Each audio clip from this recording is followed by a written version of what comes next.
என்னடா மீன் பிடிச்சி வச்சிருக்க? என்ன எடுக்காதியோ? ஏன் அண்ணன் இருக்கானா? வெளியே எடுத்து காட்டுறா மீனை.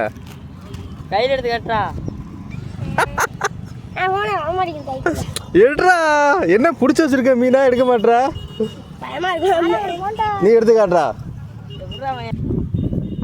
என்னடா இத்தனோண்டு மீனா எடுக்கிற? பெரிய மீன் ஒன்று பிடிச்சி போட்டுருந்தியா? பெரிய மீன்டா. சிலேபி எடுத்து காட்டுறா.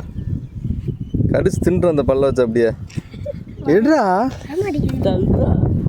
தம்பி வந்து கீழி பிடிச்ச ஒரு மண்டபம் சட்டியில் 2 காட்டு தம்பி ஜிலேபியா.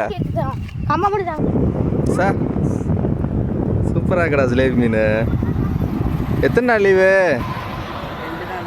2 நாளா?